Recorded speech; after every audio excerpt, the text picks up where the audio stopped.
Mr. Hopkins. No, over here. You're Mr. Terrell Hopkins? Yes, sir. Yeah, here in cause 22-39026, there's a motion to revoke unadjudicated probation for unlawful possession of a firearm by a felon. You were placed on 10 years deferred of unadjudicated probation a few years ago now. This is going on 4 years. Anyway, this states they filed this because you failed to report to the probation office. This states on or about October 21st, the year was 20,225. We got to fix that. Did I miss something or did a few years pass? Yes. Okay. And then November 3rd of 2025, which was more or less realistic, December, January. So you were missing these monthly and you weren't reporting, which is the most important thing to do is to report, or else you're not on supervision, which is what this is all about. And people think that's not important, but it is the most important thing. There's nothing we can do to help fix this mess that you got yourself into because of your inattendance. I'm looking at a 1988 robbery conviction in Michigan. Then you have the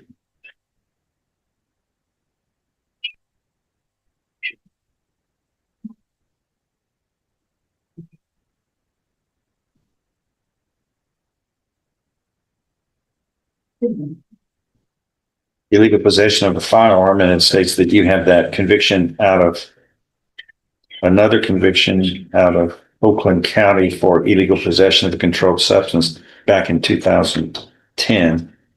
So you've got that 88 robbery, then the 2010, and then now this new charge, which is a third-degree felony in paragraph 1. But because of paragraph 2, that robbery conviction, the way they pled it, this third-degree felony is enhanced to a second-degree felony. So you're looking at up to 20 years in prison if convicted. Okay. And you're not eligible for probation in front of a jury if you try this. So where are we on this? Just what we were, I know the offer was 4 years, but I believe we came to court on the 1st, and I think the motion to revoke hadn't been filed yet, and I think you reduced his bond to $10,000 because he reduced the bond, and I believe the state has filed a motion to revoke. What you said on 3rd, right? 3rd or 4th. Yes, this was filed on June 3rd. It was filed on June 3rd after our court date on the 1st. So I guess where I am with him right now, Judge, is what would you like to do today? It's early, but he's sitting in jail. This ought to be something y'all might be able to work out, but maybe not. I don't know. I just want to give you a few weeks to do that. That's perfect. We'll try to put it together. 2 weeks good? Perfect. Yeah, okay. Let's see where we are, sir. Oh, how long ago? Sir? Personal crimes, bonds? No, sir. Not when you're looking at this. These multiple charges from the past and now. I mean, you're looking at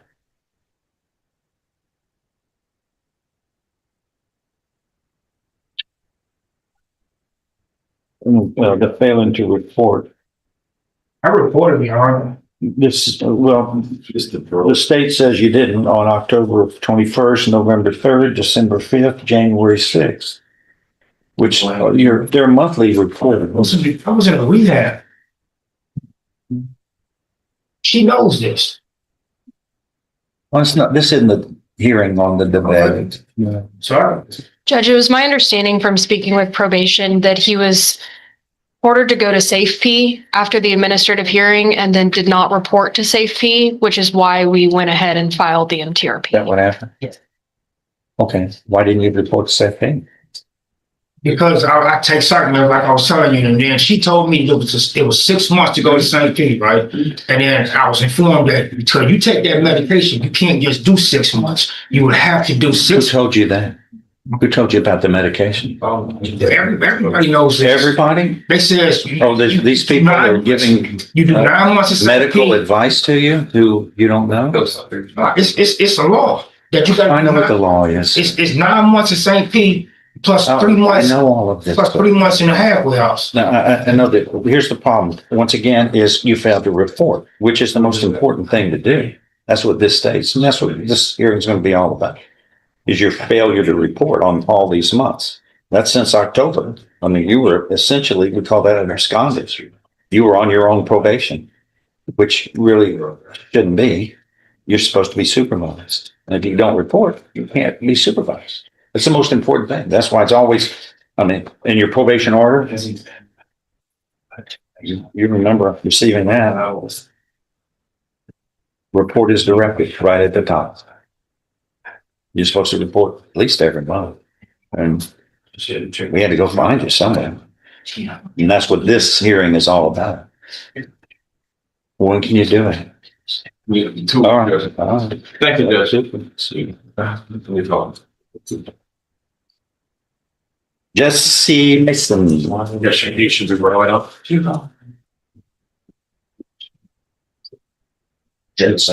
What's going on this one? This is still all right. But the rest of that big thing is that, I'm sorry. so the rest of the cases will be police active. Jesse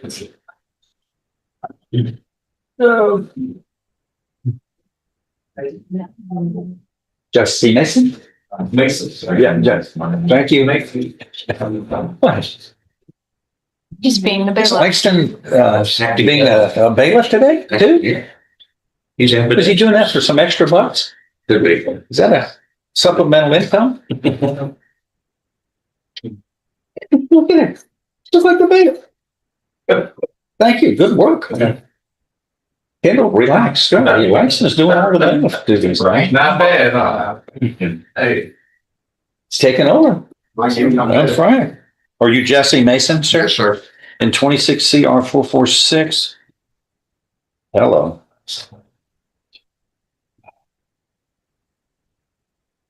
Okay. You're charged with the state jail felony of unauthorized absence from a community correction facility. Was this one of those things where he was released for visitation or something? And since left the center as intensity of knowingly leave said center as directed by the court and the community supervisor and without the conscious approval of second order. Right. What? So then in there while he was required as a condition of community supervision. Required as a condition of community supervision, required as a condition of correctional programming. I know that doesn't make sense. To submit to a period of detention and treatment in a community correctional facility, namely Beaumont Center. And you intentionally or knowingly left said center as directed by the court and the community supervision correctional.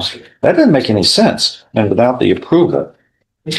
So it says that he intentionally or knowingly left said center. Judge, I As agree that directed. I'm just reading the indictment. yes, I agree that the wording is interesting and the facts on this are a bit unique. I believe that the indictment is alleging that he was supposed to be in the center as directed by the court and community supervision, and without approval of the court and community supervision, he left the center. Well, it says that's not the way it reads. Yes, says we can, Intentionally or knowingly leave said center as directed by the court. I didn't direct him to leave. no, Judge, we can get that fixed. Yeah, the wording's bad on this, sir. We're trying to, first thing is, it doesn't matter until the indictment is fixed. That's the most important thing. Everything flows down from the allegation. And the allegations, it's alleging up at the unauthorized absence, but the body is confusing and it needs to get cleared. Yes, Judge, we will go right on that. The thing is, you've got those 3 prior convictions in January of 22 for out of Gregg County, which are terrible things.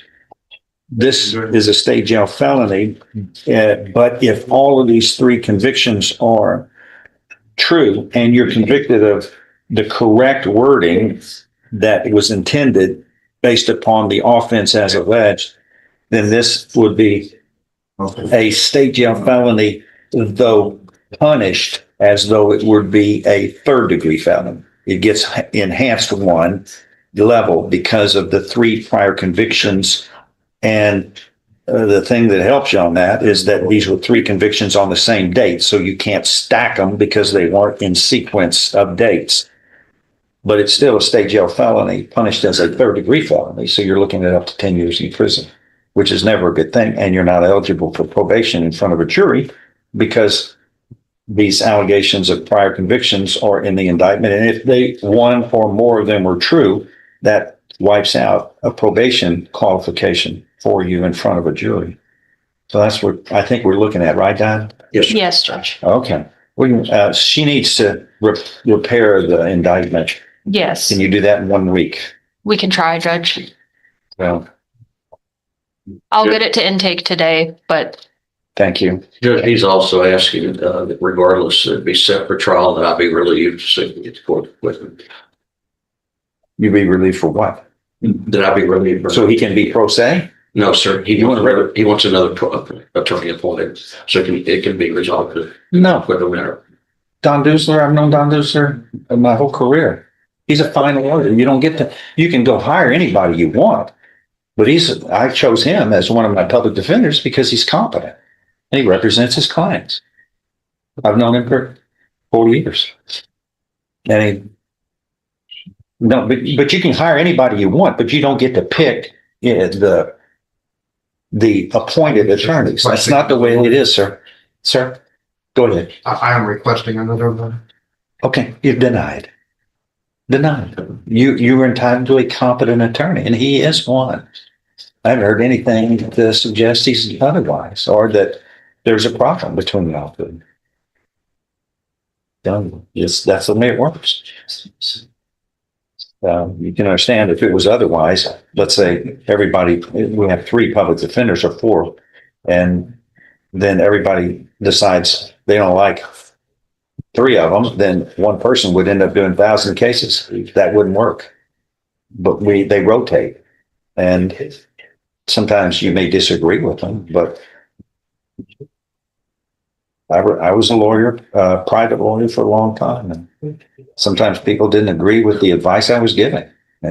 But you're entitled to know from legal expertise what you're facing, the pros and cons. At the end of the day, it's not his choice. It's your choice on how you proceed, but you don't get to choose the attorney when it's an attorney that's appointed to represent you if the attorney didn't do anything inappropriate or unethical. Don doesn't do that. He has a good reputation. Let me just rotate this a week so we know where everybody stands on what the defendant wants to do. yes, Judge, On we'll this. get that indictment. This needs to be, you can correct it. It'll likely have to be re-indicted Yeah, well, that's what they do on Thursdays, right? Wednesdays. Yes, That's it. Yeah. Okay. I'll do And that then today. We'll do this back on Monday week and see where we are on that, okay? And see if there's a way it can be resolved without a trial. And then if he wants a trial, he'll get a trial. And then it's one of the trial lawyers. Can I speak? It would be different from him. Yeah, you can speak. When I arrived at the police station to turn myself in because I realized I had made a mistake. I learned that the blue warrant had not been active yet. Okay, hold on. And You're talking about the facts of the case, right? To the halfway house. Yeah, hold on. You're talking about the facts of the case. And number one, unless you're going to ask me to be the judge and the jury, you're going to have a jury trial if you want a jury trial. But right now you're talking about facts of the case, and I'm not the fact finder for whether you committed a crime or not. That's not what we're here for today. I was just trying to tell you. There's nothing I can do about change. Arrested. Okay, sir, there's nothing I can do They didn't about it. read me my Miranda rights. Okay, all right, that's something you tell your lawyer, and that's brought up in front of the court or the jury if that isn't part of the element of the crime. But that's not anything that really I can do right now. But that's where you pass all that, then that gets brought up during a trial or doing a pre-trial hearing, and then the court or a jury would make the fact issue determination, and then your life proceeds in that direction. But right now, that's not there's nothing I can really do about what you're saying. First thing is the indictment needs to get corrected. Yes, Judge. That is, Get on that. it's clear. Okay, and then we said 1 week and see where we have gone from there. Okay, sir? Don, thank you. Don, I've got Sergio Preciado, that's reset. It's been reset. We're waiting for an interpreter to